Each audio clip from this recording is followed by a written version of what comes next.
So viel auch von meiner Seite. Genug der Einleitung. Lassen Sie uns ins Programm einsteigen. Und damit kommen wir zum ersten Vortrag und sind wieder bei Björn. Björn wird Ihnen heute die neue EU-Maschinenverordnung im Überblick vorstellen. Björn, bitte, du hast das Wort. Vielen Dank. Ja, du hast es ganz richtig gesagt, ein Überblick, also die gesamte Verordnung jetzt in 45 Minuten, das schaffe ich nicht. Die Übersetzerinnen haben sich auch gefreut, als sie gesehen haben, es sind lockere 174 Slides. Keine Sorge, die ganzen Zitatfolien habe ich ausgeblendet, die sind für Sie zum Nachblättern, zum Nachlesen. Da habe ich dann ein bisschen gehighlightet, warum ich das behaupte, was ich Ihnen sage. Also es gibt jetzt nur Ergebnisse als Druckbetankung. Und ich habe ein paar Folien markiert mit so einer Nadel im Heuhaufen. Ungewollte Auswirkungen. Ungewollt, weil wir saßen ja bei der Diskussion nicht im Saal. Wir wissen ja nicht, warum, wer welche Eingaben gemacht hat. Also es kann ja durchaus sein, dass ich hier sage, oh, das haben Sie übersehen und da jemand sitzt, nee, das habe ich da reingekriegt.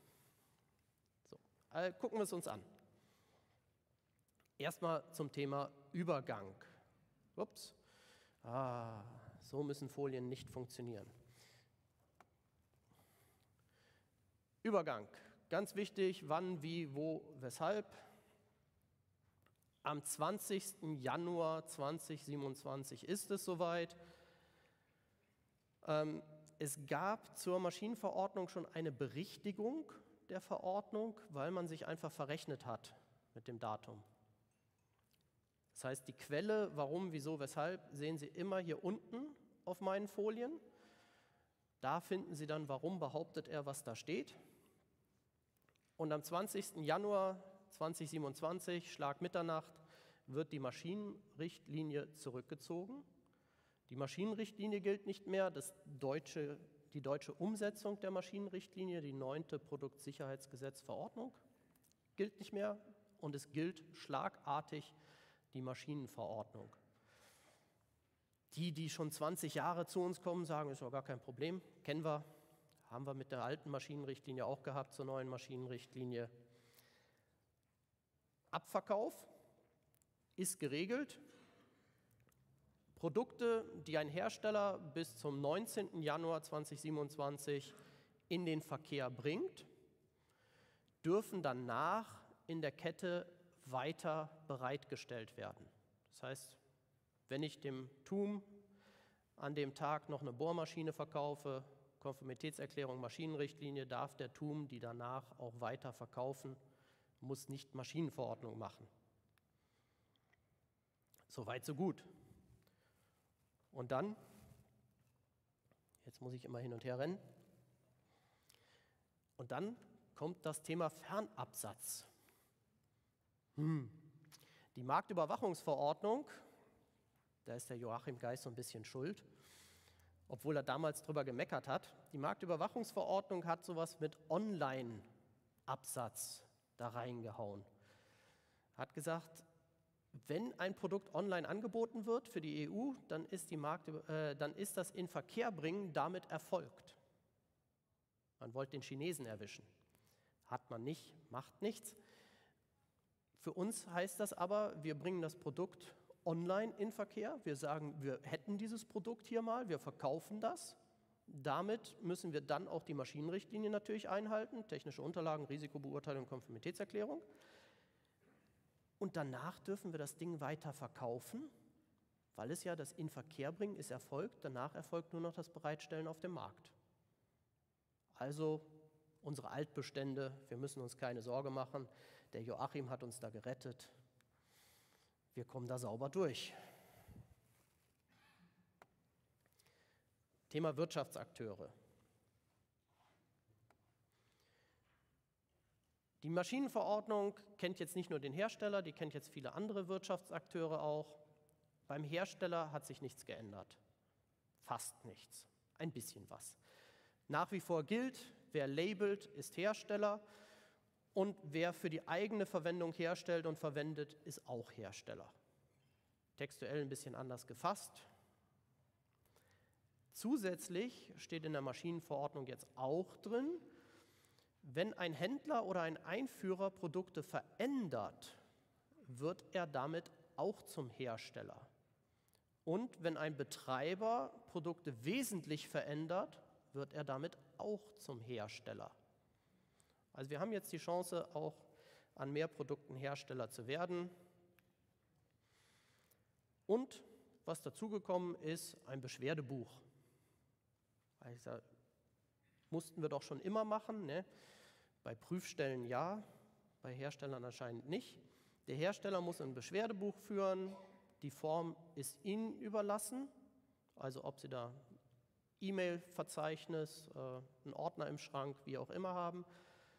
Und komischerweise müssen Sie das nicht machen, wenn Sie Hersteller von unvollständigen Maschinen sind.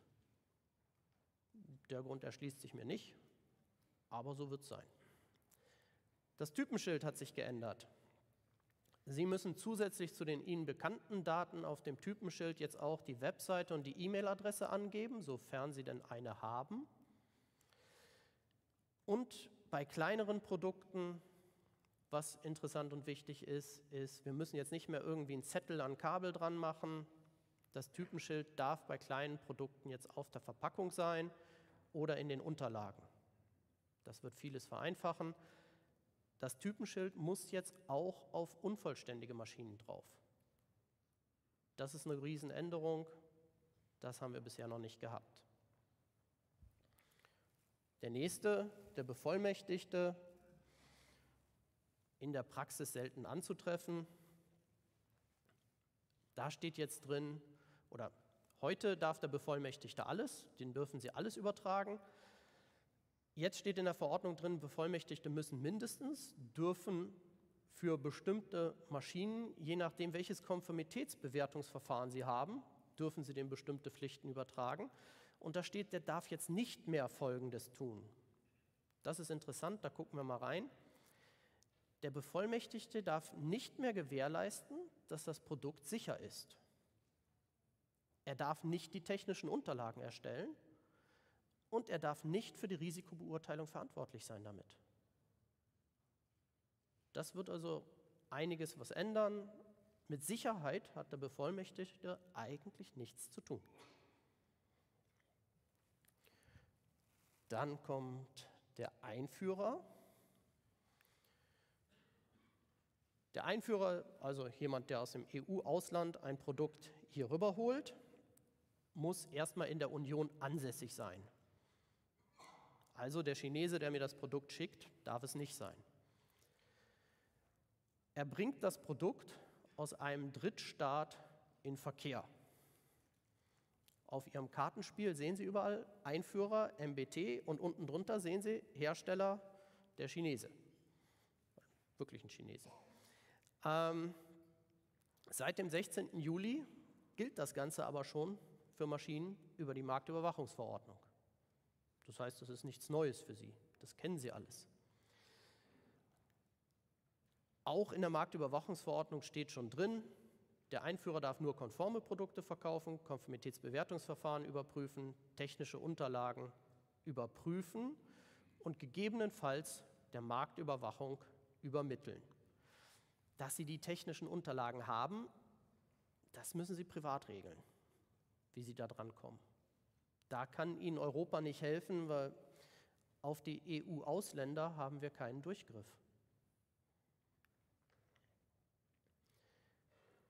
Auch schon über die Marktüberwachungsverordnung, der Einführer muss auf Produkten angegeben sein mit Name und Anschrift. Bei kleinen Produkten darf das auch Verpackung oder in den Unterlagen sein. Und das gilt auch heute schon für unvollständige Maschinen.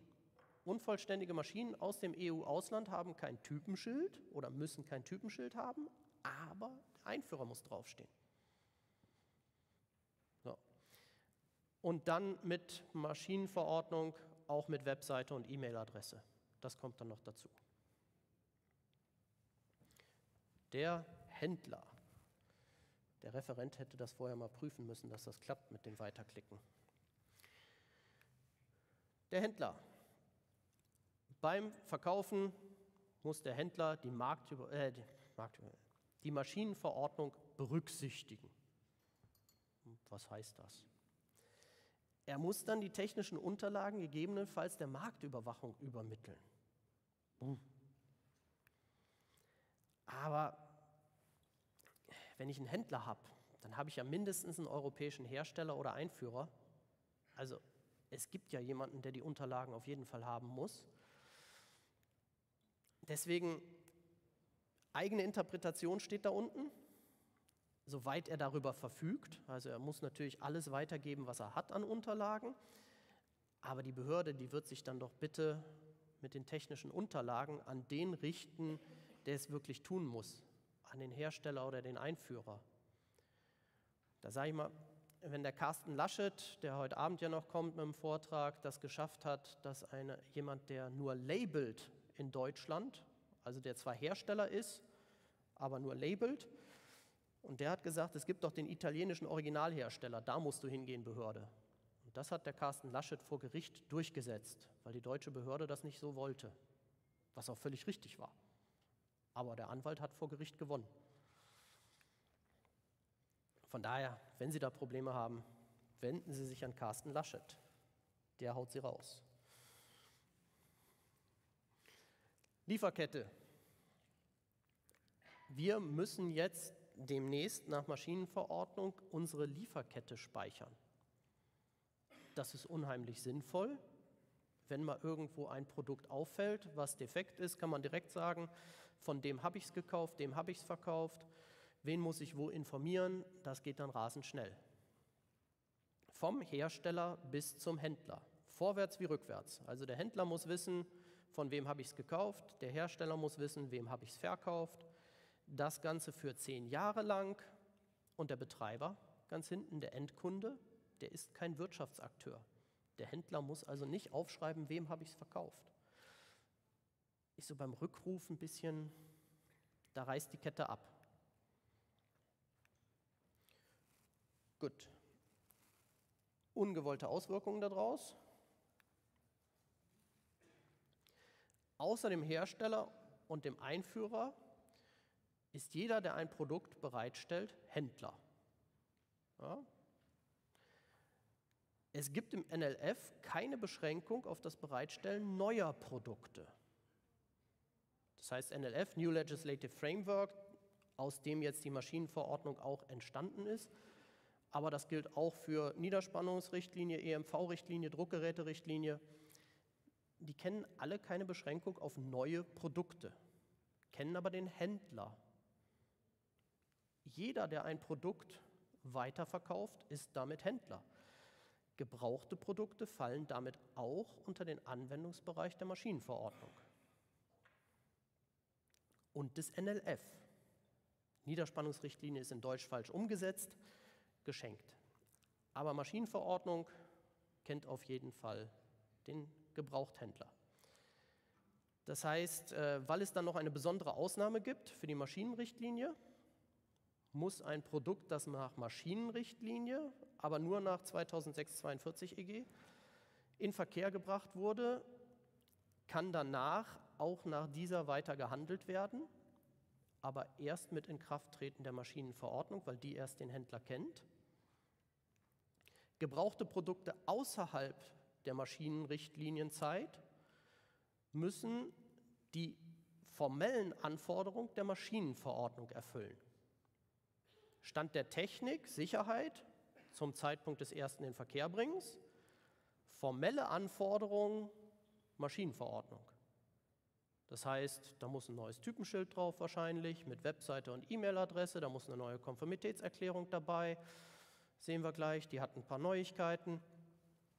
Also, da muss einiges getan werden, aber für alle Produkte ab 2009, also ab Ende 2009, wird das viel einfacher werden.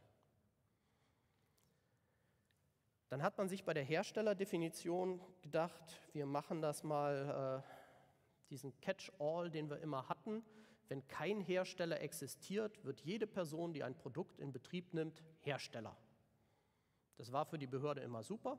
Die kommt zu einer Maschine hin und sagt, Martin, wer ist Hersteller? Und der Martin sagt, und dann sagt die Behörde, ja, wenn du es nicht weißt, wer hat denn angeschaltet? So, war der Burkhardt, gut. So, dann ist der Burkhardt Hersteller. Fertig. Da muss man nicht lange suchen. Den hat man jetzt gestrichen. Und wenn man so ein Catch-all streicht, als guter Programmierer, wenn Sie den Default-Wert wegnehmen, läuft das Programm nicht mehr so. Wir haben jetzt Lücken.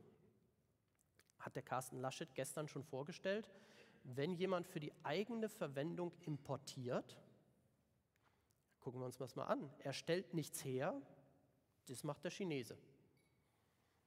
Also ist er kein Hersteller. Er gibt nichts ab, er importiert ja für die eigene Verwendung. Das heißt, er bringt auch nichts in Verkehr. Der Einführer ist aber nur jemand, der in Verkehr bringt, also ist er auch kein Einführer. Ja, und der dritte, er stellt auch nichts auf dem Markt bereit, er ist auch kein Händler. Wenn ich also kein Hersteller, kein Einführer und kein Händler bin und auch kein Bevollmächtigter, dann gilt die Verordnung für mich nicht. So einfach ist das. Wenn ich für die eigene Verwendung importiere, ist mir die Maschinenverordnung egal. Ich stelle dann ein Arbeitsmittel bereit, ich bin in der Betriebssicherheitsverordnung, ich darf nur sichere Arbeitsmittel bereitstellen, aber Risikobeurteilung, konstruktiv alles sicher machen und Arbeitsschutz mit technischen Maßnahmen anfangen, ist eben was ganz anderes. Auch diese ganzen formellen Anforderungen muss ich nicht erfüllen, macht es eventuell einfacher. Und dann haben mir die hohen Herren gesagt, das ist doch alles nur Theorie, das interessiert doch keinen. Und gestern, als der Carsten Laschet das vorgestellt hat, hat direkt amerikanische Rechtsanwältin im Chat geschrieben, erklären Sie das nochmal genau. Das ist wichtig. Wie funktioniert das? Ja, also es gibt anscheinend doch Verwendung dafür. Ein Händler, der in der EU handelt, darf auch aus einem Drittstaat sein. Nehmen Sie es mit? Ja, also er darf aus einem Nicht-EU-Staat sein, Uli, also aus einem EU-Drittstaat. So. Nehmen Sie es mit, verwenden Sie es. Ich weiß jetzt nicht, ob Ihnen das hilft, aber dem Chinesen hilft es sicherlich. Wir brauchen keine europäische Niederlassung, um Händler zu sein. Wenn wir kein Einführer sein wollen, sondern nur Händler sein wollen, wie machen wir das? Also ich bringe ein Produkt aus China rüber, ich möchte aber kein Einführer sein. Da gucke ich mir das an. Das Produkt wird im Drittland online für die EU angeboten. Haben wir ja gelernt, Marktüberwachungsverordnung, online angeboten heißt in Verkehr bringen. Damit ist das Inverkehrbringen erfolgt. Entweder ist jetzt diese andere Person, die das dort online anbietet, der Hersteller des Produktes, wenn er es selber herstellt, oder er ist irgendeine andere Person, zum Beispiel Alibaba, da bekommt man ja alles Mögliche. Er ist kein Einführer, weil er keinen Sitz in der EU hat, aber der Händler darf ja außerhalb der EU sitzen, also ist Alibaba Händler mit den Händlerverpflichtungen. Es gibt einen Hersteller, aber nicht nach europäischem Recht. Es gibt einen Händler, der bringt das hier rüber. Ja, und wie die Marktüberwachung dann bei Alibaba durchgreift, das müssen Sie rausfinden. Der Käufer in der EU, also ich, der das jetzt von Alibaba kaufe und hier weiterverkaufen will, ich bin kein Einführer, weil das Produkt ist ja bereits in Verkehr gebracht. Vielen Dank, Marktüberwachungsverordnung. Ich bin jetzt nur noch Händler. Ich muss auf dem Produkt also auch nicht mehr draufstehen als Einführer. Das macht auch da wieder vieles einfacher. Weil Alibaba sagen, schreibt mich mal als Einführer noch mit drauf. Das machen die nicht. Dafür bin ich viel zu klein. Also bin ich Händler. Super. Ja, wenn ich das für den Eigengebrauch kaufe, ist mir das egal, dann bin ich sowieso draußen. Lieferkette aufschreiben. Wie ist das im Baumarkt? Jetzt kauft mein Installateur im TUM einen Garagenmotor. Kommt zu mir, baut mir den ein. Dann ist mein Installateur Händler. Aber beim TUM an der Kasse werden wir da jetzt demnächst gefragt, sind Sie Händler? Dann müssten Sie hier noch Ihre Daten lassen. Wie will der das machen? Ja? Und jetzt haben Sie das jemandem verkauft und der sagt, ja, ich bin kein Händler, ich möchte das nur betreiben, und der verkauft das dann doch nachher mal gebraucht. Dann wird er ja zum Händler. Müssen wir den jetzt auch nachträglich aufschreiben? Das wird auch nicht klappen. Also ist es eine gute Idee, in der Umsetzung wird es ein bisschen schwierig werden. Anwendungsbereich. Nach wie vor geht es um Maschinen in der Maschinenverordnung. Man hat sich jetzt aber gesagt, zu sagen, und im Folgenden ist alles eine Maschine, das führt zu viel Verwirrung. Also lass es uns anders machen. Nicht besser, anders. Alles andere sind jetzt dazugehörige Produkte. Also hier hat sich nichts geändert in der Liste, da ist nichts weggekommen oder dazugenommen worden.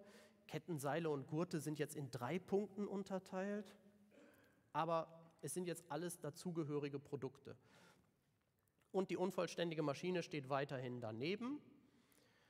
Und über alles hat man diese Klammer gezogen und hat gesagt, das sind Produkte, die in den Anwendungsbereich dieser Verordnung fallen. Wenn wir also das irgendwo in der Verordnung lesen, dann ist alles gemeint. Die Verordnung ist dann nicht mehr ganz so sauber geschrieben worden, weil das noch relativ spät hoppla die hopp da reingekommen ist. Fehlt dann manchmal das dazugehörige Produkt und es wird nur von Maschinen geredet. Manchmal wird von allen 3 geredet und da hätte man den Oberbegriff nehmen können. Ja. Was jetzt neu ist für Maschinen? Bei Maschinen darf jetzt auch die Software fehlen. Das heißt, eine Maschine, die ich ausliefere ohne Software, ist trotzdem eine vollständige Maschine, bekommt ein CE-Zeichen, bekommt eine Konformitätserklärung, aber wenn Sie auf den Knopf drücken, passiert nichts. Es ist keine Software drin. Warum? Wieso? Wir werden sehen, was es in der Praxis heißt. Wir haben das heute schon, die Energiequelle darf fehlen. Ja, der Anbau auf dem Fahrzeug, das ist fürs Fahrzeug bestimmt, das Fahrzeug unten drunter haben Sie noch nicht, ist trotzdem eine vollständige Maschine. So hat man das jetzt auch mit der Software gemacht, die Software darf fehlen. Aber auch die Sicherheitssoftware. Also nicht nur die Software, die dafür sorgt, dass der Ferrari hinten rot rauskommt, sondern auch die Software, die dafür sorgt, dass der Herr Kramer nicht auch rot rauskommt. So. Gleichzeitig haben wir die Definition Sicherheitsbauteile erweitert. Sichere Software ist jetzt auch ein Sicherheitsbauteil, wenn sie dann gesondert geliefert wird. Wenn wir also einen externen Programmierer beschäftigen, der uns die Software schreibt, dann ist das, was er uns übergibt, jetzt auch in der Maschinenverordnung als Sicherheitsbauteil drin. Das ist sinnvoll, weil diese sichere Software bisher im halbwegs rechtsfreien Raum schwebte. Da ist es sinnvoll, dass die jetzt da drin ist. Bei unvollständigen Maschinen hat sich einiges getan. Dafür haben wir morgen dann einen extra Vortrag. Und dann gucken wir uns kurz an Änderungen der Ausnahmen. Also es hat sich unheimlich viel getan bei den Ausnahmen, deswegen hier nicht alles, sondern ein bisschen die Highlights. Sicherheitsbauteile, Ersatzsicherheitsbauteile durften bisher nur vom Hersteller der Maschine geliefert werden und waren dann ausgenommen. Jetzt dürfen die auch vom Hersteller der Sicherheitsbauteile selbst geliefert werden und sind dann ausgenommen. Was ist Sicherheitsbauteile-Herstellern, also Lichtschranken, Laserscanner-Herstellern, wesentlich vereinfacht, wenn sie sagen, wir haben da noch alte Schätzchen, die wollen noch 30 Leute wollen die noch kaufen. Es lohnt sich keine Baumusterprüfung, also können wir die nicht anbieten. Mit dieser Ausnahme dürfen wir die jetzt weiterhin anbieten als Ersatzteil für das gleiche Produkt. Es ist sinnvoll. Ob es so gewollt ist, weiß ich nicht, aber es ist sinnvoll. Nukleare Zwecke, die Ausnahme fällt weg. Warum, weiß ich nicht.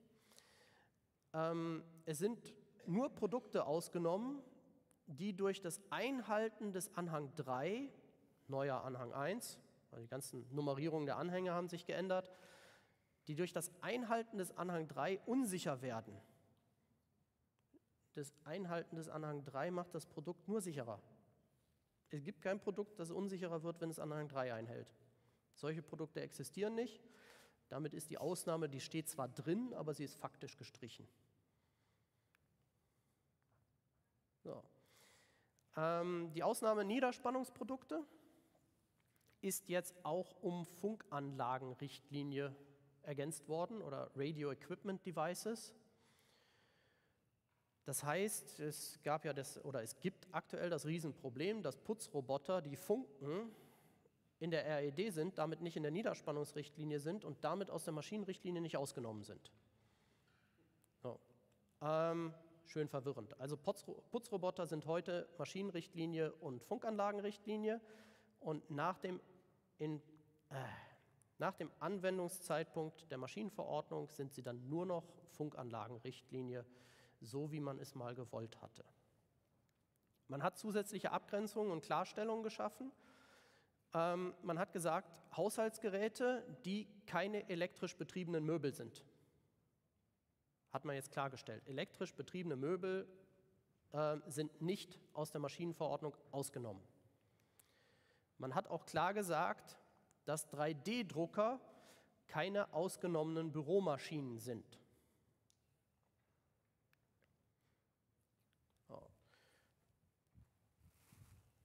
Und was heißt das jetzt? Was haben wir damit erledigt? Nun, erster Punkt, die fehlende Software darf sicherheitsrelevant sein. Habe ich gerade gesagt. Wir haben damit ein weiteres unfertiges, unsicheres Produkt, das eine EU-Konformitätserklärung erhält. Das ist nicht schlimm, wir müssen es nur wissen. Man hätte das auch gleich auf die unvollständigen Maschinen mit erweitern können, dann hätten wir uns einen Haufen Diskussion gespart. Der Betreiber kombiniert jetzt diese Maschine, diese unfertige Maschine, mit dem Sicherheitsbauteil sichere Software. Er bekommt bei beiden CE. So, Herr Quanz, CE plus CE, ist das Gesamt-CE? Reicht das aus? Muss ich als Betreiber jetzt noch was tun? Es kommt eventuell darauf an, was hat der Hersteller in der Betriebsanleitung geschrieben, für welche Software ist das vorgesehen, aber wenn der da schon die Software so sauber definiert, warum hat er sie nicht mitgeliefert? Von daher, das wird noch spannend werden, da werden wir noch einen Haufen interpretieren müssen. Auswechselbare Ausrüstung, das ist so jetzt das Thema, wir haben die dazugehörigen Produkte vergessen auf den letzten Metern. Die Ausnahme für auswechselbare oder die Definition für auswechselbare Ausrüstung hat sich nicht geändert. Da steht das Gleiche drin, was auch heute drin steht. Dadurch, dass man jetzt aber zwischen Maschinen und dazugehörigen Produkten unterscheidet und da eben nur Maschine drin steht, haben wir rein theoretisch keine auswechselbare Ausrüstung für andere auswechselbare Ausrüstungen mehr. Auch da wurde mir gesagt, das ist super theoretisch und gestern hat dann jemand im Chat eine Frage gestellt und wollte mal seine Produkte eingeordnet haben. Der hat demnächst ein Problem. Der hat nämlich eine auswechselbare Ausrüstung an einer auswechselbaren Ausrüstung hängen. Er weiß das noch gar nicht, weil er glaubt, die zweite auswechselbare Ausrüstung wäre nur ein Schlauch, aber er hat da ein Problem. So. Fehlende Klarstellung in der Maschinenrichtlinie. Ja, das, was wir jetzt klargestellt haben, dass elektrisch betriebene Möbel nicht zu den Haushaltsgeräten zählen, können wir auch andersrum lesen. Da steht Haushaltsgeräte, die keine elektrisch betriebenen Möbel sind. So, wenn wir das in der Maschinenverordnung so aufschreiben, heißt das in der Maschinenrichtlinie, unter die Haushaltsgeräte fallen elektrisch betriebene Möbel.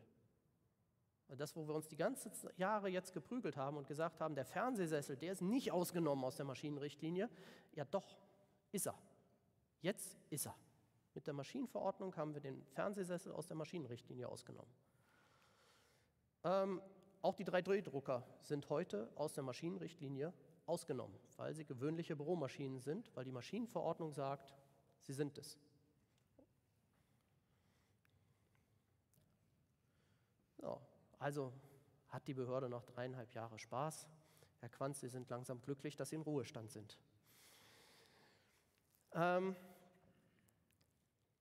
Das Produktsicherheitsgesetz ist mit Anwendung der Maschinenverordnung, also alles hier, was Sie sehen, ist Zukunft. Ja? Nicht, dass Sie jetzt rausgehen und sagen, der Ostermann hat gesagt, dass also die Folie davor nicht, aber gut. Das Produktsicherheitsgesetz ist nicht mehr auf Maschinenprodukte anzuwenden. Die Ausnahmen, die wir im Produktsicherheitsgesetz davor gezogen haben, dass wir gesagt haben, das gilt nicht für Antiquitäten und defekte Produkte, fällt weg. Die Maschinenverordnung gilt alleine, steht für sich alleine da und hat diese Ausnahmen nicht. Defekte Produkte, haben wir gestern schon so ein bisschen geklärt, hat der Sebastian Fels vom BMAS wunderbar interpretiert und geklärt. Defekte Produkte werden nicht mehr bereitgestellt, sondern werden abgegeben. Das ist was gesetzlich völlig anderes. Von daher super, aber Antiquitäten, da kann er sich nicht rausreden. Die Antiquitäten müssen der Maschinenverordnung entsprechen, wenn sie zur Verwendung, also zum Beispiel zu Vorführungszwecken bereitgestellt werden. Wenn ich also sage, das ist eine schöne alte Nähmaschine und die funktioniert auch noch, die kannst du mal deinen Kunden zeigen, dann muss sie dem Stand der Technik zum Zeitpunkt des erstmaligen Inverkehrbringens entsprechen, das schafft sie noch, mit den Dokumenten nach Maschinenverordnung. Also ich muss da jetzt nochmal ein Typenschild anbringen, einen Hersteller, Konformitätserklärung ausstellen, nachträglich. Das wird lustig. Gut, haben wir so gewollt. Thema Veränderung. Die Veränderung ist jetzt etwas, das gilt nur für Einführer und Händler. Also es gibt die wesentliche Veränderung, Betreiber. Es gibt die Veränderung, Händler und Einführer. Da steht erstmal drin, wer labelt, ist Hersteller. Steht in der Herstellerdefinition auch. Also ja, wenn ich mein Bappal drauf mache, bin ich Hersteller. Wer verändert, wer also rumbastelt an dem Produkt, ist dann auch fast immer Hersteller. Die Veränderung ist super scharf definiert. Wenn ich da was rumbastel und der Uli kommt und sagt, ist das noch sicher? Veränderung. Auch wenn es sich nachher herausstellt, dass es noch sicher ist, er hatte Zweifel, deswegen Veränderung. Super scharf. Und das Ganze gilt auch für unvollständige Maschinen. An der Stelle wichtig, weil die wesentliche Veränderung, wie wir jetzt sehen werden, die gilt nicht für unvollständige Maschinen. Das Thema wesentliche Veränderung, das ist etwas, was nach dem Inverkehrbringen, nach der Inbetriebnahme beim Betreiber passiert. Und da ist dann eben, wer wesentlich verändert, wird zum Hersteller. Die Definition EU und Deutschland weichen hier stark voneinander ab. Carsten Laschet hat Anfang des Jahres schon gesagt, was interessiert mich ein deutsches Interpretationspapier, wenn es ein europäisches Gesetz gibt. Nach seiner Lesart, das hat der Rechtsanwalt gesagt, nicht ich, sollen Sie heute schon das Thema wesentliche Veränderung doch bitte nach kommender oder nach aktueller Maschinenverordnung durchführen, auch wenn sie noch nicht anzuwenden ist. Die Unterschiede in den Papieren, in beiden steht drin, wenn Sie nachher, also erstmal die Maschine wird verändert, wird dann unsicher, Sie müssen was dran tun, an dem Punkt sind wir angelangt. Wenn jetzt ein Eingriff in die sichere Steuerung notwendig ist, sagen beide, dann ist das eine wesentliche Veränderung. Da habe ich gesagt, wunderbar, das ist ja gleich. Und dann habe ich ein Seminar durchgeführt und dann hat mein Co-Referent eine dumme Frage gestellt und dann haben wir festgestellt, das ist nicht gleich. Also wenn das, was jetzt kommt, Ihnen nicht gefällt, der da ist schuld. Martin Zimmermann steht draußen am Stand. So. Und zwar ist das in Deutschland so, wenn der Programmierer an die Steuerung geht, wenn wir das Programm ändern müssen, dann ist das eine wesentliche Veränderung. Europa hat gesagt, wenn dieses gesamte Steuerungssystem geändert wird, also auch wenn Sensor neu hinzukommt, wenn Aktor neu hinzukommt, Auch dann ist es eine wesentliche Veränderung. Andere Maßnahmen außer Schutzeinrichtungen sind notwendig. Das heißt, Deutschland sagt, ja, Schutzeinrichtungen darfst du, aber wenn du mehr machst, wenn du noch eine Lampe irgendwo anbaust, weil du einen Schattenbereich hast, dann ist das eine wesentliche Veränderung. Europa sagt, nee, also Eingriff in die Steuerung ist notwendig oder Erhöhung der Stabilität ist notwendig. Wir müssen nochmal irgendwo ein Blech dran schweißen. Die Stanze ist jetzt zu schnell. Dann ist es eine wesentliche Veränderung. Alles andere nicht. Was jetzt einfacher für Sie ist, kommt von Fall zu Fall darauf an. Gleichzeitig hat die EU das auch extrem schlecht umgesetzt. Faktisch kann man jetzt nach dem europäischen Gesetz, nach der Marktüberwachungsverordnung, eine wesentliche Veränderung nur auf Maschinen und dazugehörige Produkte begrenzen. In einer Anlage, das ist eine Maschine. Also da, wo die Gesamtheit von Maschinen aufhört, da hört die Maschine auf, da können Sie nichts mehr begrenzen. Das Einzige, was Sie jetzt noch begrenzen könnten, wäre, wenn Sie sagen, ich habe dann ein Sicherheitsbauteil geändert, weil das ja ein dazugehöriges Produkt ist. Da dürfen Sie sagen, da hört die wesentliche Veränderung auf. Nach dem deutschen Papier dürfen wir das auf beliebige Teilbereiche begrenzen. Da können wir sagen, das betrifft nur eine unvollständige Maschine oder 2 unvollständige Maschinen, die müssen jetzt neu, aber den Rest müssen wir nicht anpacken. Wesentlich schöner, wesentlich angenehmer das deutsche Papier an der Stelle, aber so hat man es gewollt. So, was ist denn ungewollt bei dem Thema gewesen? Jetzt gucken wir uns mal den Einführer an. Der Einführer oder das Thema Veränderung gilt nur für in Verkehr gebrachte Produkte. Das heißt, da steht drin, wenn Produkte nach ihrem Inverkehr bringen vom Einführer oder Händler, bla bla bla. Das Thema wesentliche Veränderung gilt nur für in Verkehr gebrachte Produkte. Also wenn jemand nach dem Inverkehrbringen eines Produktes, dann könnte es sein. Produkte beim Einführer sind aber noch gar nicht in Verkehr gebracht.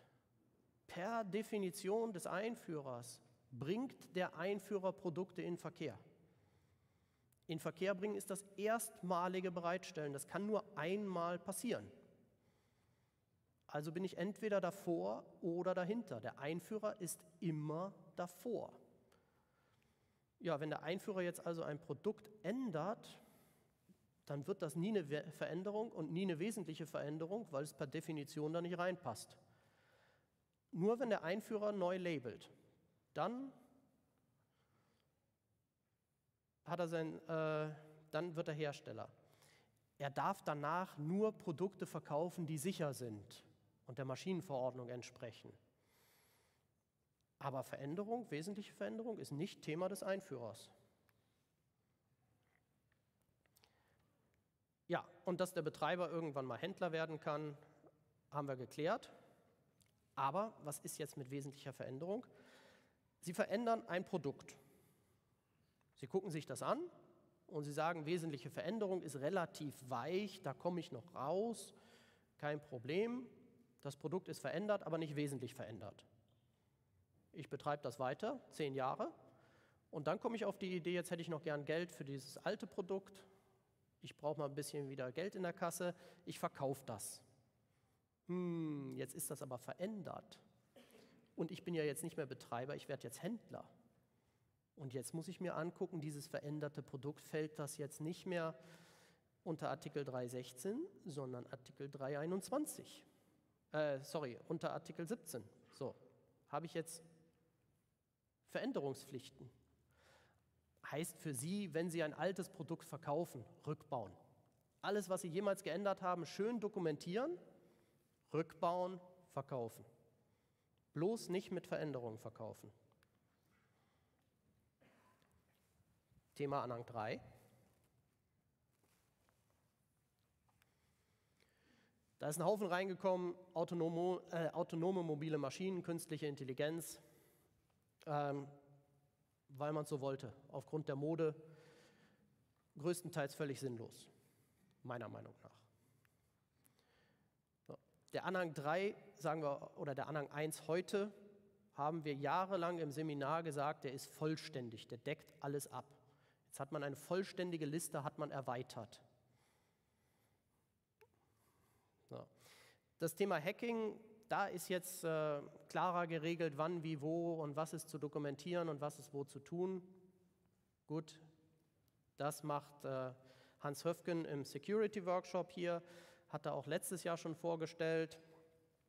Von daher, das möchte ich jetzt hier nicht wiederholen, das braucht einen ganzen Vortrag. Der Anhang 3 ist jetzt auch für unvollständige Maschinen anzuwenden. Wie, wieso, weshalb, erfahren Sie morgen. Aber unvollständige Maschinen müssen jetzt bis zu den Schnittstellen sicher sein. Ein Highlight, das ich gefunden habe, bei erheblichem Überroll- und Umkipprisiko muss das Anfahren von zum Beispiel Gabelstaplern jetzt verhindert sein, wenn der Gurt nicht geschlossen ist oder der Käfig nicht geschlossen ist. Hätte ich jetzt gesagt, ja, ist doch Stand der Technik.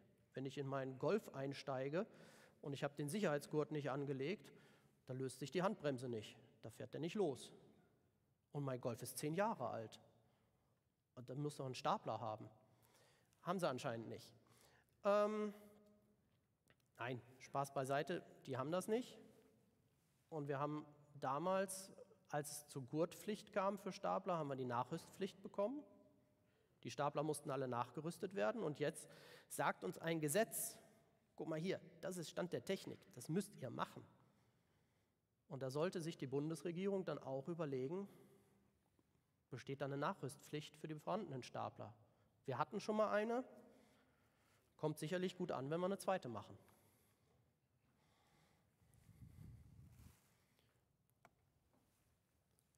Anhang 3 hat einen ganzen Haufen Ungewolltes da reingekriegt. Eben doppelt und dreifach und hier beschrieben und da beschrieben und hier anders beschrieben als da beschrieben. Was aber auch passiert ist, die Verordnung ist übersetzt worden. Natürlich. Vom Englischen, Englisch war die Originalverhandlungssprache, in alle Mitgliedssprachen. Im Deutschen haben wir das so ein bisschen mitbekommen, da ist das so gelaufen, der Übersetzungsdienst der Kommission hat der Bundesregierung und dem österreichischen Pendant die Fassung hingelegt und hat gesagt, da 2 Wochen, alle Fehler, die du mir nennst, werde ich korrigieren. Ja, und dann haben die eben in 2 Wochen die Arbeit von 5 Jahren erledigt und haben natürlich nicht alle Fehler gefunden. Sie haben sehr viele Fehler gefunden, sie haben das menschlich Mögliche getan, aber irgendwo sind Grenzen.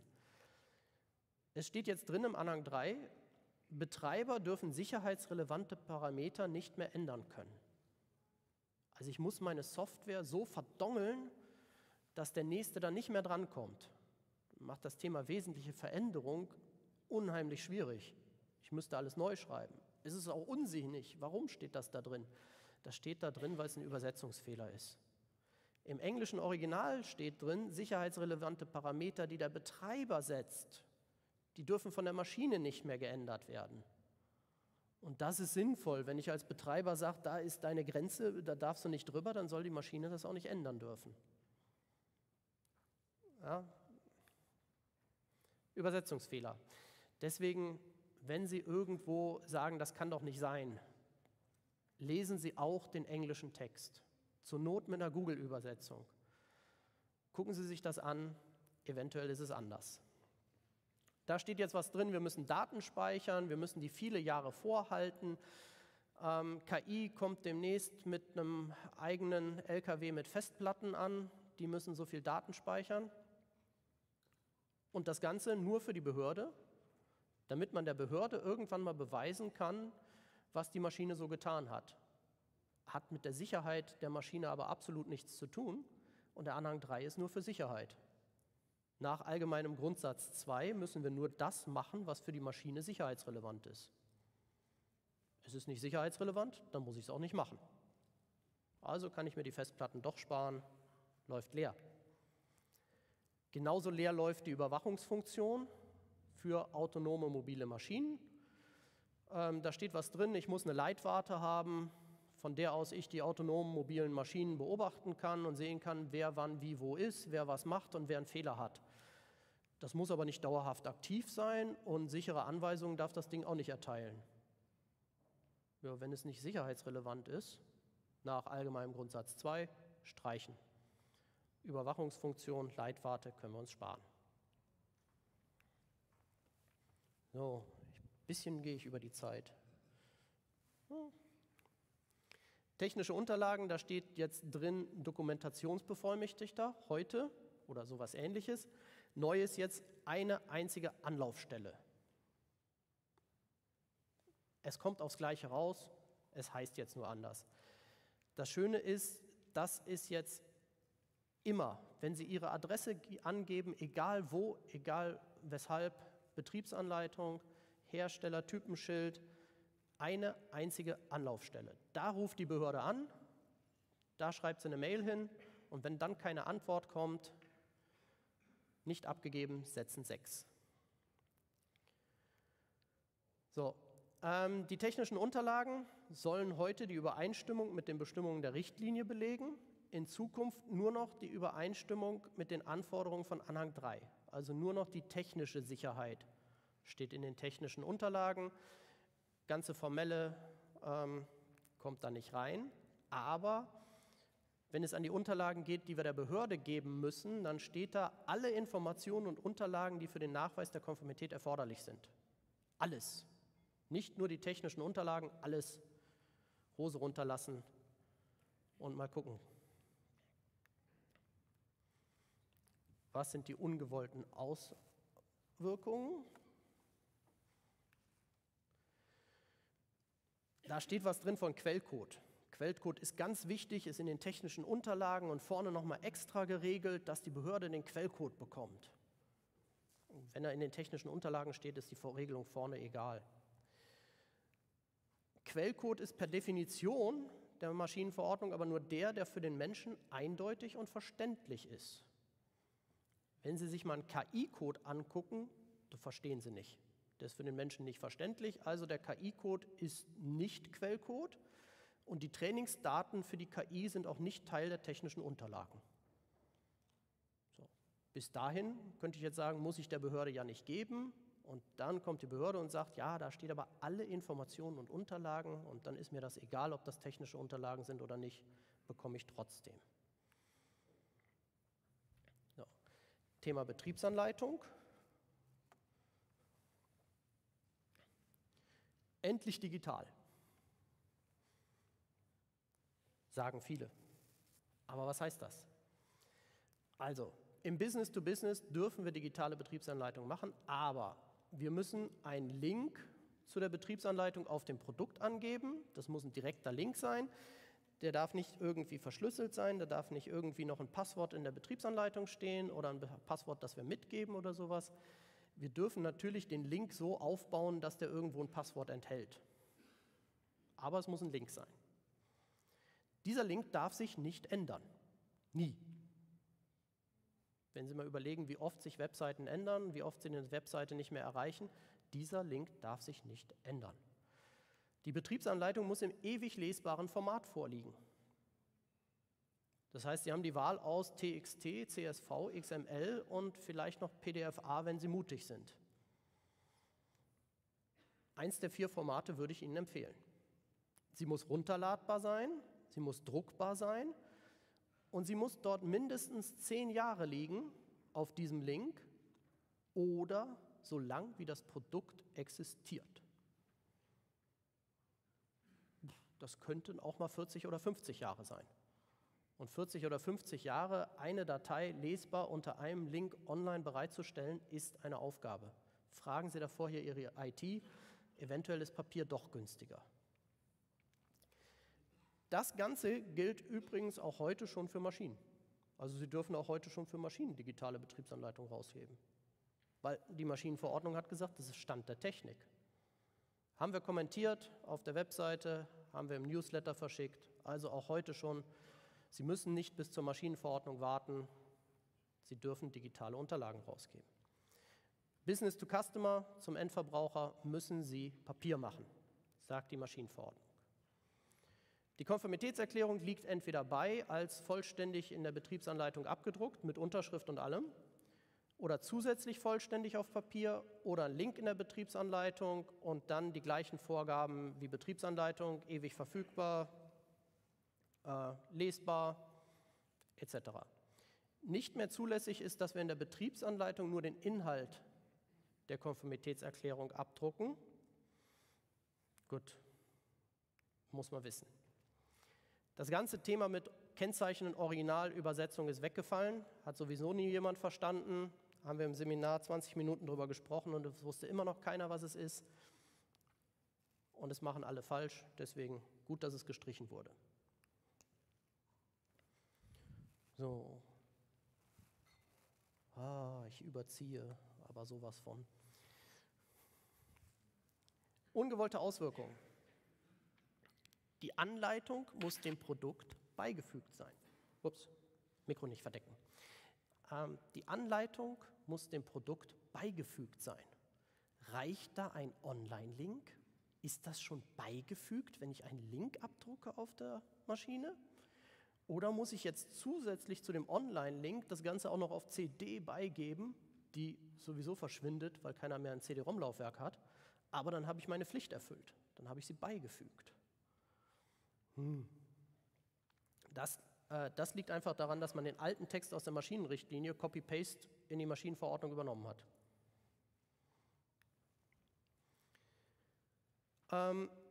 Business to Customer muss Papier machen, aber das ist keine Vorgabe für unvollständige Maschinen. Unvollständige Maschinen dürfen Sie mit digitaler Anleitung rausgeben. Das heißt also den Garagentorantrieb, den Nachrüstsatz für Ihr E-Bike oder für Ihr Fahrrad, das Sie es zum E-Bike machen, das sind unvollständige Maschinen, die darf ich mit einer digitalen Anleitung verkaufen. Nur der direkte Hersteller des Kunden kann, nur der direkte Kunde des Herstellers kann Papier verlangen. Also dieses ganze Digitale ist so lange schön und gut, bis ich dann sage, so, Vertrag unterschrieben, Uli, hier hast du Schätzchen, und der Uli sagt, oh ja, Papier hätte ich auch noch gern. Dann bekommt er auch Papier, kostenfrei, hinterhergeschickt. Sollte man wissen, bevor man den Vertrag unterschreibt, was der Uli für einer ist. So, aber das gilt nur, wenn er mein direkter Kunde ist. Wenn ich sage, Martin, der Uli braucht eine Maschine, ich verkaufe die dir und du verkaufst sie dem Uli.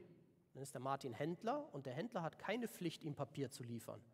Wenn der Uli da kommt und sagt, Martin, ich hätte auch gern Papier, dann sagt er, da hinten ist der Staples, da gehst du Papier kaufen, da gehst du einen Drucker kaufen und dann leg los. So. Also, wir kommen drum rum. Neue Formulierungen im Anhang 3 schreiben vor, dass wir in der Betriebsanleitung Geräusch- und Vibrationsmessungen nach Norm machen. So, damit ist die Norm gesetzlich vorgeschrieben. Wenn die Norm gesetzlich vorgeschrieben ist, ist sie Teil des Gesetzes und muss damit allgemein zugänglich gemacht werden. Also die Normen für das Messen von Geräusch- und Vibrationsmessungen müssen nach Inkrafttreten der Maschinenverordnung spätestens für den europäischen Bürger allgemein zugänglich sein. Gleichzeitig gilt Produkthaftungsgesetz, wo der Carsten Laschet in meinem Seminar gesagt hat, das trifft sowieso nie zu. Aber der Punkt trifft dann zu. Der Hersteller ist nicht haftbar, falls Produkte aufgrund von vorgeschriebenen Normanwendungen fehlerhaft sind. Wenn also in der Norm was steht zum Messen, was falsch ist und ich messe nach Norm und es kommt nachher ein Produktschaden aufgrund dieser falschen Messung, bin ich dafür nicht haftbar, weil der Gesetzgeber gesagt hat, musst du tun. So, auch schön. Der Gesetzgeber nimmt uns Verantwortung ab und schenkt uns kostenfrei Normen. Das letzte Thema, dann bin ich durch, Konformitätserklärung. Ja, es entfällt Original- bzw. Übersetzung und Dokumentationsbevollmächtigter. Das haben wir beides schon gesehen. Zusätzlich zur 2006-42 EG muss jetzt der Ort des Einbaus für Hebemaschinen angegeben sein. Wenn ich also eine Hebemaschine baue, muss ich auf der Konformitätserklärung den Ort der Hebemaschine angeben, damit die Marktaufsicht, wenn sie dann vor diesem Aufzug steht, weiß, wo sie ist. Die verfahren sich anscheinend so oft, die müssen auf der Konformitätserklärung nochmal sehen, wo stehe ich denn. So. Teilweise angewandte Normen müssen detailliert werden. Heute geben wir Ihnen den Tipp und sagen, auf der Konformitätserklärung schreiben Sie drauf, folgende Normen wurden ganz oder teilweise angewandt. Da kann der Uli uns nicht drauf festnageln und kann sagen, hast du ganz, dann zeig mal, wo ist denn Punkt 3748? Sagen wir, Uli, nee, steht ja ganz oder teilweise, den haben wir nicht gemacht. Wenn wir das demnächst machen, schreiben wir entweder ganz oder teilweise, und wenn wir teilweise schreiben, schreiben wir auch genau, welcher Abschnitt, welches Kapitels wir gemacht haben und welchen wir nicht gemacht haben. Hui. Angewandtes Modul, heute schreiben Sie drauf, ich habe eine Baumusterprüfung gemacht, benannte Stelle ist. Demnächst müssen Sie auch draufschreiben, ich habe keine Baumusterprüfung gemacht. Also wenn wir interne Fertigungskontrolle machen, müssen wir auch das demnächst auf die Konformitätserklärung schreiben. Und wir müssen die Reihenfolge beachten, die ist jetzt fest vorgegeben. Punkte 1 bis 9 und alles, was wir außerhalb dieser Punkte aufschreiben wollen, kommt unter Punkt 10 Allgemeines. So sieht sie aus für Ihre Unterlagen. Nur, dass Sie sich das hier merken, Punkt 5 ist Bezeichnung der Maschine und wenn Sie denn wollen, ein Farbbild. Punkt 10 ist das Allgemeine. So. Und was sind jetzt die ungewollten Auswirkungen daraus? Wenn Sie jetzt eine Schwarz-Weiß-Konformitätserklärung rausgeben, dann ist das ja kein Farbbild Ihrer Maschine. Dann gehört das Bild nicht unter Punkt 5. Dann gehört es unter Punkt 10. Sie dürfen das Bild abbilden, aber nicht unter 5, sondern nur unter 10. Achten Sie darauf. Das wird ein Riesenspaß. Ich bin mal gespannt, ob die Behörden dagegen vorgehen. Und dann hat man das jetzt schön gemacht. Man hat im Endeffekt im Anhang 5a sauber gelistet, so schreiben Sie eine Konformitätserklärung, diese Punkte in der Reihenfolge, wunderbar, können Sie abschreiben. Und dann kommen Sie zum Punkt 10 und sagen, da ist ja nichts mehr.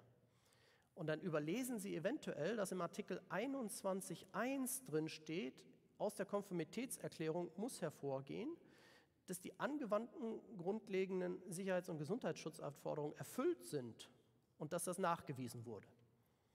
Das geht aus den Punkten 1 bis 9 nicht hervor.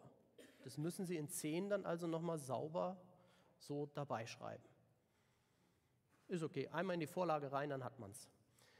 Und damit habe ich es dann auch und wäre dann damit durch. Ja, vielen Dank, Björn.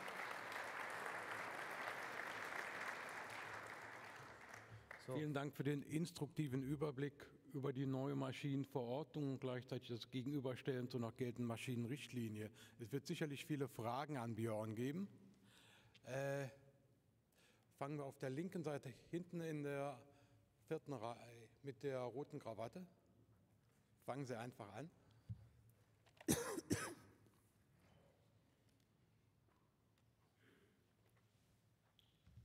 Guten Morgen allseits, mein Name ist König Ulrich von DocuService König.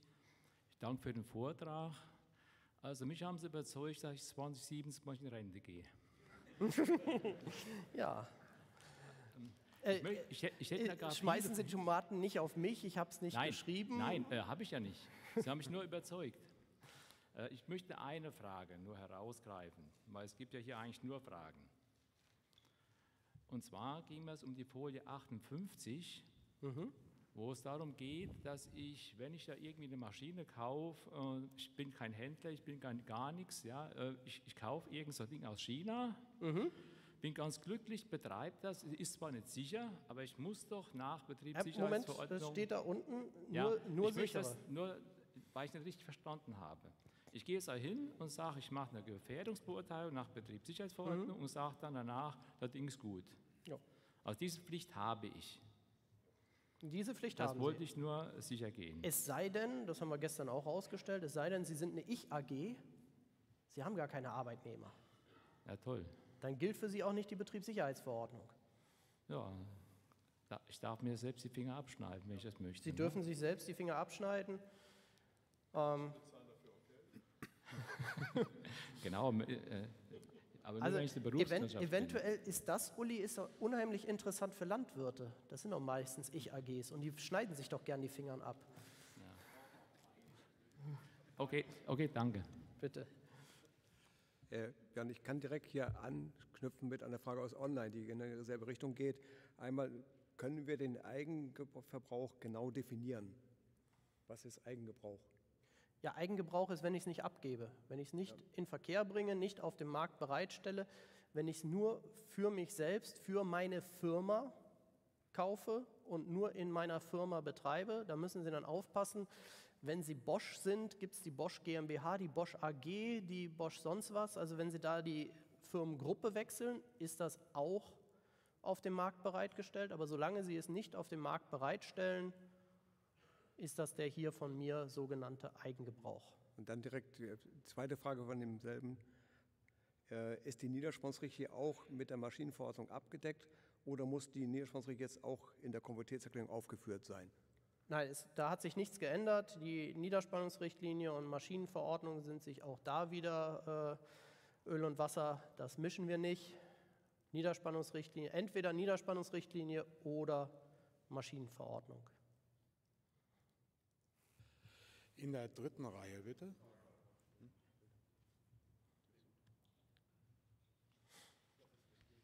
Ja, Chris Gott, Rudolf Bültermann vom TÜV Süd. Sie haben auf einer Folie so schön dargestellt, wie das ist, wenn ich eine vollständige Maschine ohne Steuerung oder ohne Software kaufe und dann einen Sicherheitsbauteil dazufüge. Dann haben wir in Zukunft aber sehr viele Hersteller von Gesamtheiten von Maschinen, oder? Die nicht wissen, dass sie es sind. Es ist eben die Frage, wir haben es noch nicht vollständig durchdiskutiert. Wir haben uns mal einen halben Tag die Köpfe eingeschlagen, sind aber noch zu keinem Ergebnis gekommen, wie man das denn jetzt sauber macht. Ich glaube, da müssen wir einen längeren Aufsatz drüber schreiben, ob das jetzt eine neue Maschine ist, die man damit kreiert, oder ob das wirklich nur ist, dass ich sage, Maschine plus Sicherheitsbauteil Software, das ist dafür vorgesehen. Wir haben ja auch keine neue Maschine, wenn wir jetzt die dafür vorgesehene Maschine in ein Gebäude einbauen. Da muss ja derjenige, der es einbaut, auch nichts mehr tun. Von daher, darauf wird es wahrscheinlich hinauslaufen. Jetzt machen wir weiter mit dem Zimmermann. Bevor Sie jetzt in der nächsten Kaffeepause alle zu mir an den Stand kommen und da die Tomaten schmeißen, muss ich noch was einwerfen zu den wesentlichen Veränderungen. Björn, da steht ja ganz vorne drin, wesentliche Veränderung ist eine Veränderung, die der Hersteller nicht vorgesehen oder geplant hat. Das halte ich für einen extrem wichtigen Passus. Ja, Weil das wenn ich steht aber, glaube ich, im deutschen Interpretationspapier auch. Ich habe es gestern gelesen. Steht es nicht drin? Und das steht halt hier unter den Begriffsdefinitionen. Ja, halt in der unter Maschinenverordnung 16 steht es drin, auf jeden Fall. Und das ist ja der erste Hinweis. Also alles, du wärst ganz schnell draußen, egal was da hinten kommt. Wenn es der Hersteller vorgesehen hat oder geplant hat, dann bist du sofort draußen aus der wesentlichen Veränderung. Und von daher dürfen Sie wieder zu mir an den Stand kommen. Danke. Ja, das ist was, wo man als Hersteller, wo man als Hersteller dann in der Zukunft extrem planen sollte und sagen sollte, wir haben noch folgende Ausbaustufen, dafür ist die Maschine vorgesehen, das können Sie alles noch anbauen. Ab jetzt, weil wenn Ab die jetzt, Maschine nämlich dann irgendwann in 28 Mal umgebaut werden soll, dann wäre es klug, ich hätte auch bei einer Maschine, die jetzt in Verkehr gebracht wird, schon im Prinzip diese Maßnahmen, die der Hersteller vorgeplant hat. Martin, das ist genau der Punkt, den ich ja schon immer so interpretiert habe, seit 20 Jahren bald, dass ich dadurch rauskomme, wenn der Hersteller von vornherein sagt, die Maschine ist vorgesehen zukünftig auch für die Ausstattung von, wie beim Pkw kriegt man auch die Betriebsanleitung, da stehen schon sämtliche Zubehördinge da drin, alle vorgeplant. Und wenn ich das ergänze, dann habe ich keine wesentliche Veränderung. Das Konformitätsbewertungsverfahren hat das ja schon abgedeckt dann. Ja. Jetzt machen wir hinten in der 5. Reihe weiter. Sie haben schon lange die Hand gehoben, bitte.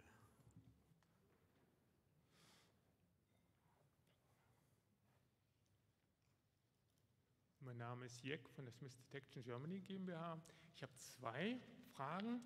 Einmal, ich hatte es so im Hinterkopf, dass nach der Marktüberwachungsverordnung ich ein Produkt nur auf dem Markt bereitstellen kann, wenn ein Wirtschaftsakteur innerhalb der EU die Aufgaben nach Artikel 4 und 5 übernimmt. Sofern das Produkt unter eine der genannten Richtlinien unter Artikel 4 Nummer 4 fällt.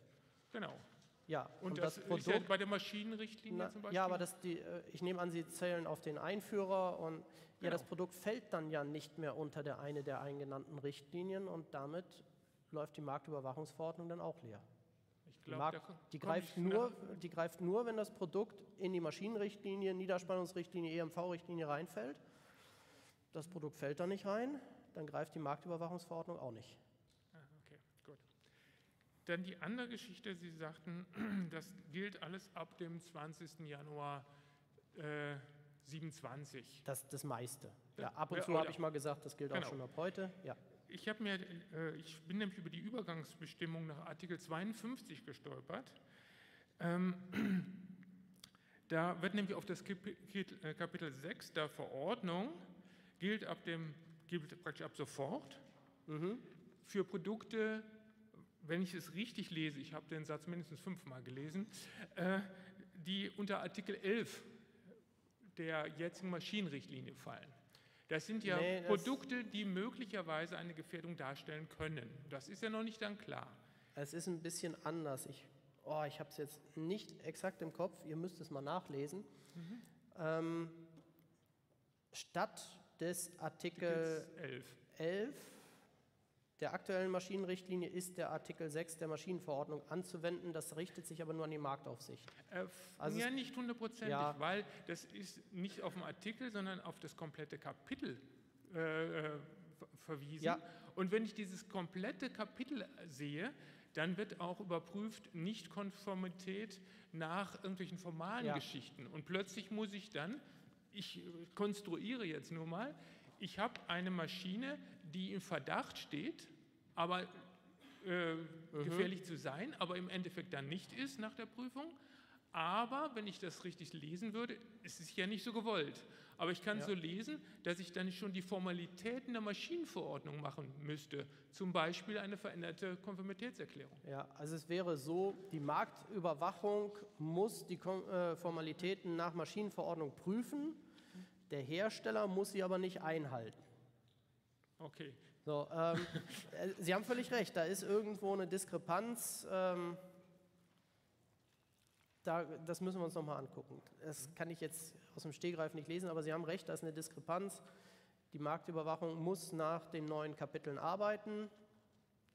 Da steht dann eventuell drin, es müssen die Formalen der Maschinenverordnung überprüft werden. Und die verweisen dann wieder auf die Kapitel 10 und 11. Genau, und der Hersteller muss sie aber noch... Ich muss alles machen, schon ab jetzt, wenn meine Maschine mal gefährlich sein könnte oder im Verdacht steht. Das wäre ja nur ein Problem der Marktüberwachung. Die müssen überprüfen, dass ich es gemacht habe, ich muss es aber nicht tun. Das kann auch dabei rauskommen. Wir gucken es uns an. Okay. So, Herr Stein, bitte. Sie merken, das ganze Thema ist kompliziert. Ich kann die Richtlinie auch bestimmt noch 3 Jahre lesen und dann kommen Sie wieder und haben eine neue Frage und ich sage, da habe ich auch noch nicht dran gedacht. Ja, Matthieu Stein vom TÜV Süd Product Service. Ich habe eine Frage. Die Maschinenverordnung ist jetzt eine europäische Verordnung. Verordnungen müssen ja nicht mehr wie die Richtlinien in nationales Recht umgesetzt werden. In dem Sinne, wie glauben Sie, wird zukünftig die 9. Verordnung im aktuellen Produktsicherheitsgesetz gestrichen? Die wird gestrichen. Die fällt einfach Das heißt, das Produktsicherheitsgesetz ist dann auch ab Januar 2027 quasi nicht mehr für Produkte im Scope der Machinery Regulation anwendbar. Genau. Okay. Also es ist insofern natürlich noch anwendbar, als dass die Maschine ja nicht nur Maschine ist, da ist ja auch EMV-Richtlinie, das heißt, das Produktsicherheitsgesetz verweist in § 3 Absatz 1 auf die anderen Richtlinien, auf die anderen Verordnungen nach Produktsicherheitsgesetz, die gelten natürlich weiterhin. Also EMV ist ein eigenes Gesetz, dummes Beispiel. Aber das gilt natürlich auch weiterhin. RoHS, Stoffbeschränkung, Funkgeräte, Richtlinie, das gilt alles weiterhin auch für Maschinen in dem Bereich. Es gilt halt nur nicht mehr die 9. Prod SV. Okay, danke. Jetzt noch eine Frage aus dem Netz. Ist noch was im Netz? Okay, dann gucke ich jetzt erstmal hier rum. Ja, hinten in der letzten Reihe.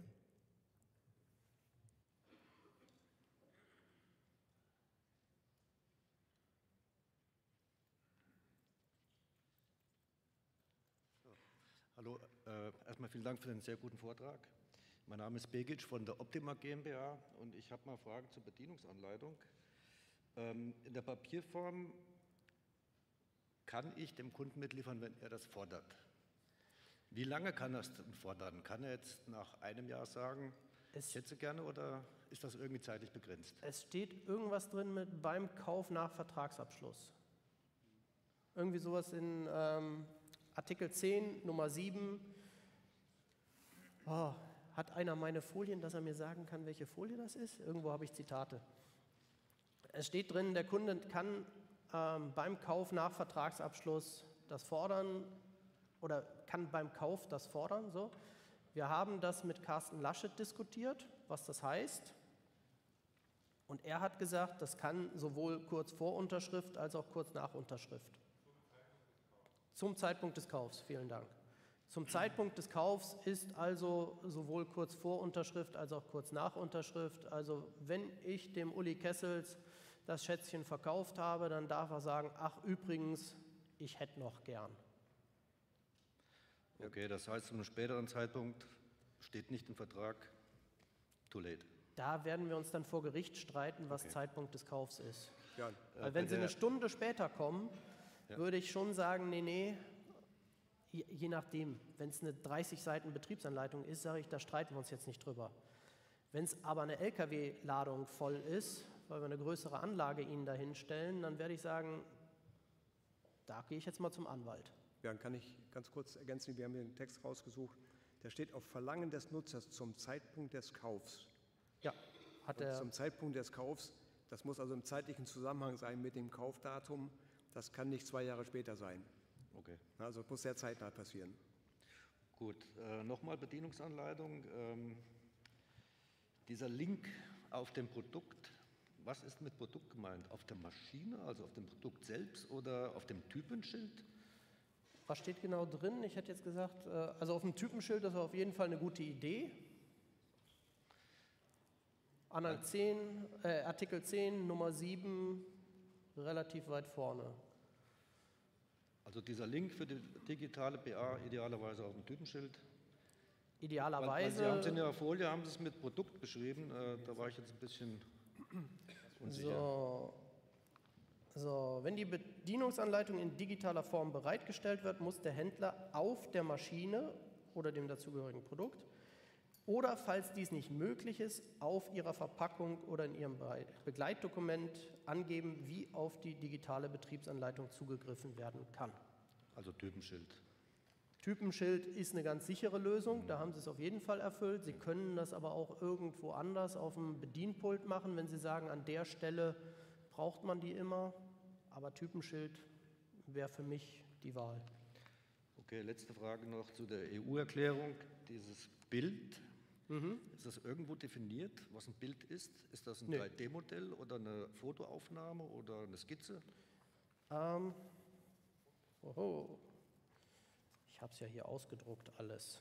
Es steht relativ weit hinten. Oh, was ist das? Anhang 5? Digital ist immer viel einfacher. Ich meine, es steht wirklich nur Farbbild. Technische Unterlagen, EU-Erklärung, da sind wir.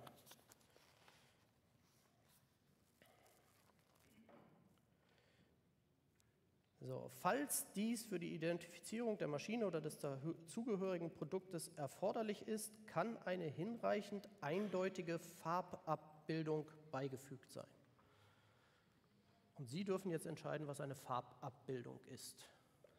Gut, danke für die Antworten. Im Zweifelsfall packen Sie es unter Punkt 10. Es steht ja auch nur kann und dürfen. Kann und dürfen im Gesetz lese ich immer als müssen wir nicht. Kann und dürfen ist, Uli, du kannst in der Stadt auch 30 fahren. Da habe ich ihn genau erwischt. Ganz kurz, nein, zu der Bemerkung Farbbild. Wenn wir mal schauen, bei RAPEX und bei ICSMS sind diese Bilder ja zu sehen. Da zielt das ja in die Richtung ab, auf seine Frage. Ja, das ist. Herr Kramer, aber noch eine ganz kurze Anmerkung, weil wir sind schon weit fortgeschritten und müssen. Ja, ich habe eigentlich nur eine kurze Anmerkung, weil das hat bislang noch keiner gesagt. Also dieser Link, egal ob der jetzt nur auf dem Typenschild oder auf der Maschine ist, für die Bedienungsanleitung und der nicht passwortgeschützt sein darf, wird sich jeder Betreiber eines innovativen Verfahrens oder Hersteller eines innovativen Verfahrens mit Sicherheit total freuen, dass seine Bedienungsanleitung für seine nagelneue Maschine, die eigentlich nur Werksgeheimnisse enthält, übers Internet abrufbar ist. Ja, danke für den Hinweis. Wir haben das im Seminar diskutiert, wenn Sie viel mehr dazu wissen wollen. Wir machen Seminare zu dem Thema. Mal eine Klappe drüber. Druck den Bedienungsanleitung, den Link auf das Typenschild, mache eine bewegliche Metallklappe da dran an einem einfachen Scharnier und schreibe auf die Metallklappe drauf, Bedienungsanleitung siehe hier. Und dann kann ich die hochklappen, kann das abfotografieren, kann die wieder zuklappen und kann mir dann die Bedienungsanleitung runterladen. Die Klappe darf nicht verschlossen sein, aber es schützt mich davor, dass bei der Werksbegehung durch irgendwelche Besucher, die an jeder Maschine stehen und dann von 3 Meter entfernt sich den QR-Code scannen. Ja, vielen Dank. Hier im Raum sehe ich jetzt keine Fragen mehr. Deshalb gebe ich nochmal fürs Netz ab an Hans. Ja, also der Howard Wieler hat nochmal als Klarstellung, glaube ich, die Frage gestellt, heißt das, wenn ich aus UK jetzt eine Maschine an den End-User... Bisschen näher ran. Komme ich nicht rüber, wenn ich eine Maschine direkt aus UK an den End-User verkaufe, dass er dann aus der Maschinenverordnung draußen ist, also auch wieder Import für die eigene Verwendung von dem User hier aus gesehen, ja. Ja. Das ist so. Ja? Das war die eine Frage. Und dann die nächste Frage, die Software wird ja nicht mehr benötigt für die CE-Erklärung. Wo werden dann die sicherheitsrelevanten Angaben gemacht, damit die Maschine auch dann bestimmungsgemäß funktioniert? Nirgends. Wenn ich die Software nicht habe, kann die Maschine nicht funktionieren. Aber wenn die Sicherheitssoftware fehlt in der Sicherheits-SPS, ist die Maschine ja per Definition sogar sicher. Ich gebe der Signale und sage, start mal, und die Maschine sagt, nö, mache ich nichts. Ich weiß gar nicht, wie ich die Eingaben verarbeiten soll, dann ist die Maschine sicher. Vielleicht zur Ergänzung, wir haben das auch zu Hause schon diskutiert, das Thema, weil das ist ja völlig neu und heiß. Wir haben ja bis jetzt auch die Interpretation, es darf der Antriebsmotor, der Antrieb fehlen.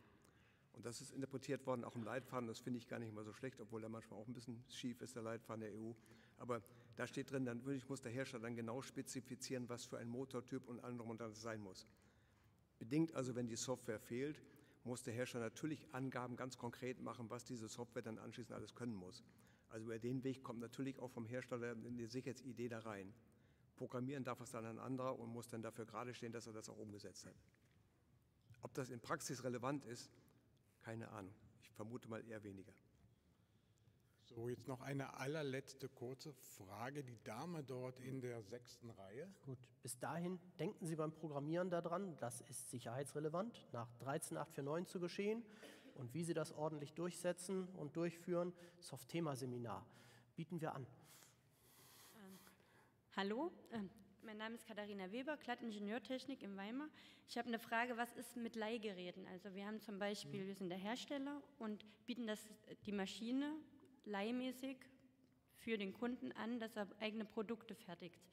Wenn wir das eigen nutzen, dann sind wir ja im Endeffekt aus der neuen Maschinenverordnung raus, weil wir bräuchten ja dann kein Konformitätsverfahren machen. Moment, Sie sind Hersteller. Als Hersteller sind Sie weiterhin drin. Das hatte ich vorhin gesagt. Der Hersteller, der Eigenhersteller ist weiterhin auch unter der Maschinenverordnung. Nur der Importeur, wenn Sie in China herstellen und importieren. Und wenn wir eine Maschine haben, die wir bezogen haben von jemandem extern und bieten die als Leihe an, was für ein Wirtschaftsakteure sind wir dann? Dann sind Sie wahrscheinlich wieder Einführer, weil Sie es auf dem Markt bereitstellen, weil Sie der Erste sind, der es in Europa auf dem Markt bereitstellt. Also für dieses produktbezogen, sind Sie der Erste, der es auf dem Markt bereitstellt, und dann sind Sie Einführer. Okay, danke schön. Vielen Dank. Jetzt schaue ich nochmal hier in den Saal. Ich sehe hier nichts mehr, denn nochmal vielen Dank, Björn. Danke. Wir haben jetzt eine halbe Stunde Kaffeepause bis 11:05 und da möchte ich nochmal an die Worte von Björn heute Morgen erinnern. In der ersten Kaffeepause holen Sie bitte Ihre Tourkarte ab, wenn Sie sich für heute Abend angemeldet haben. Also bis 11:35 Uhr.